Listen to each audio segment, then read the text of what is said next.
बंद कराओ 21 अवैध स्कूलें, वरना करेंगे आंदोलन। अवैध स्कूलों को लेकर सख्त हुई पीआरपी। मनपा आयुक्त को ज्ञापन देकर की कार्यवाही की मांग। मनपा शिक्षण समिति का अवैध स्कूलों को संरक्षण का आरोप, व्यवस्थापकों पर हो दंडात्मक कार्यवाही। भिवंडी मनपा अंतर्गत शिक्षण समिति की उदासीनता के कारण शहर में चल रहे 21 अवैध स्कूलों को बंद कराने को लेकर पीपल्स रिपब्लिकन पार्टी का अल्पसंख्यक विभाग आक्रामक हो गई है। बच्चों के भविष्य के मद्देनजर उक्त पार्टी के अध्यक्ष अब्दुल गनी खान ने मनपा आयुक्त को पत्र देकर तत्काल अवैध स्कूलों को बंद कराने के साथ स्कूल के व्यवस्थापकों, प्राचार्यों पर दंडात्मक कार्यवाही की मांग की है। साथ ही उन्होंने चेतावनी भी दी है कि यदि उनकी मांग पूरी नहीं हुई तो आगामी 10 जुलाई को मनपा मुख्यालय के सामने धरना प्रदर्शन किया जाएगा। पीआरपी अल्पसंख्यक विभाग के शहर अध्यक्ष अब्दुल गनी खान ने मनपा आयुक्त अजय वैद्य को दिए ज्ञापन में बताया कि भिवंडी मनपा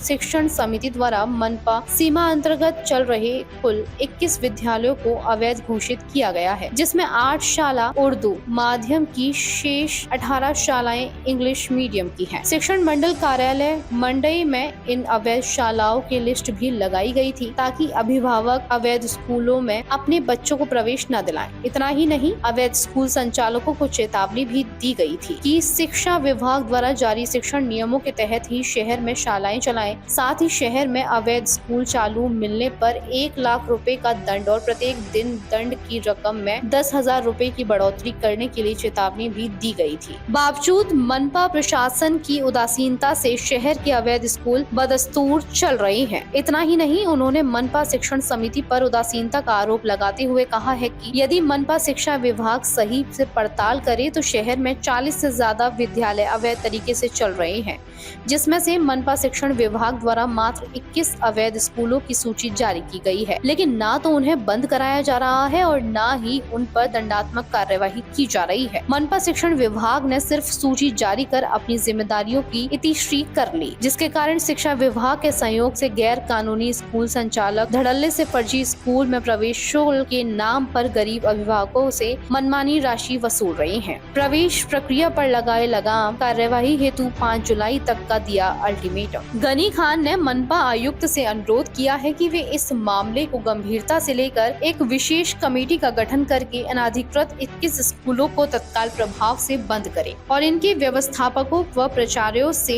जुर्माना वसूल करें। साथ ही उन पर आपराधिक मामला दर्ज करें और आगामी वर्ष के लिए शुरू प्रवेश प्रक्रिया पर रोक लगाएं। गनी खान ने चेतावनी दी है कि यदि 5 जुलाई तक उनकी मांग पूरी नहीं हुई तो आगामी 10 जुलाई को उनकी पार्टी के सभी पदाधिकारी व कार्यकर्ताओं द्वारा इस मामले को लेकर मनपा मुख्यालय के सामने 1 दिवसीय जोरदार धरना प्रदर्शन किया जाएगा। उन्होंने बताया कि मनपा शिक्षण समिति द्वारा वर्ष 2023 में कुल 26 अवैध स्कूलों का लिस्ट जारी किया गया था, जिसमें से 1 साल में मात्र 5 स्कूलों पर कार्रवाई हुई, जबकि अभी भी 21 अवैध विद्यालय मनपा शिक्षण विभाग के नाक के नीचे अधिकारियों की मिलीभगत कर आज भी बदस्तूर शुरू है।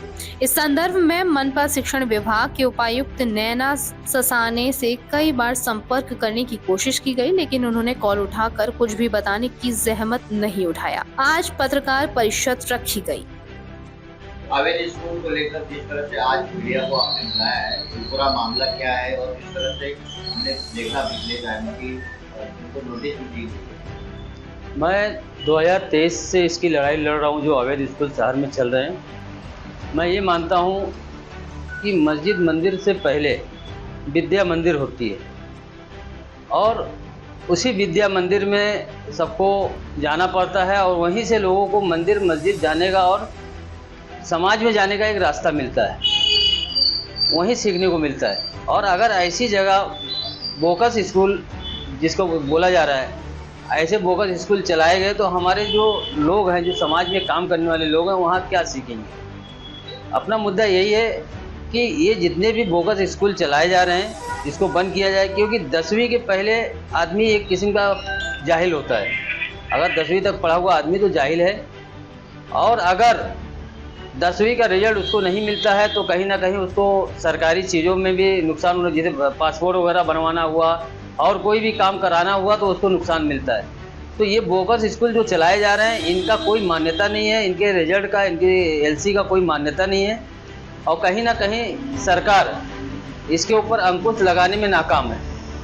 क्योंकि देखा जा रहा है कि जो गरीब दबे कुचले लोग हैं उनको शिक्षा से दूर रखा जा रहा है। हमारी मांगनी यही है कि ऐसे स्कूलों को बंद किया जाए जो बोगस स्कूल हैं, जैसे टेलीफोन एक्सचेंज बोगस चलता है। मैंने एक अधिकारी से बात किया तो अधिकारी समझ रहा था कि अनलीगल स्कूल का मतलब यह है कि अनलीगल बिल्डिंग में बना हुआ है। उनको ये नहीं मालूम कि अनलीगल स्कूल भी है। तो जैसे मैं बताना चाहता हूँ, जैसे बोगस टेलीफोन एक्सचेंज चलता है उसी तरह बोगस स्कूल चल रहा है। ये शिक्षा माफियाओं का इतना बड़ा रुतबा है कि जो मान्यता प्राप्त स्कूलें हैं उससे ज़्यादा कहीं ये फीस डोनेशन वगैरह सब लेते हैं। केवल ये कपड़ा और टाई वगैरह दिखाकर वसूली करने पब्लिक को गुमराह कर रहे हैं, जिसके लिए मैंने 2023 से लगातार पत्र व्यवहार किया शिक्षण अधिकारी, जिला परिषद, शिक्षण मंत्री के पास, लेकिन कोई कार्रवाई नहीं हुई। इन लोग बैठे बैठे अपने कार्यालय में लिस्ट तैयार कर देते हैं, जबकि वो लिस्ट जो 21 बनाई गई है भिवंडी के अवैध स्कूलों की, उसमें कई स्कूलें बंद भी हैं, कई नए स्कूल हैं, वो नए स्कूलों के नाम भी नहीं डाले गए। जो 4-5 साल से लगातार चल रहे हैं उनके नाम क्यों काटे गए? पिछले वर्ष वो नाम था, इस साल क्यों काटे गए? किसी नेता के दबाव पे काटे गए या कुछ लेन देन करके काटे गए? ये बड़ी समस्या है शहर के लिए। हमारा यही मांगनी है कि अगर ये 10 तारीख तक ये नहीं बंद करवाते हैं तो हम 10 तारीख को सुबह 11 से 5 बजे तक हम धरने पे बैठेंगे महानगर पालिका के सामने और इसका विरोध प्रकट करेंगे। टोटल कितनी स्कूलें अवैध हैं इसके बारे में जानकारी? म्यूनसिपालिटी के हिसाब से 21 स्कूल हैं, लेकिन हमारे हिसाब से शहर में 27 स्कूलें चल रही हैं।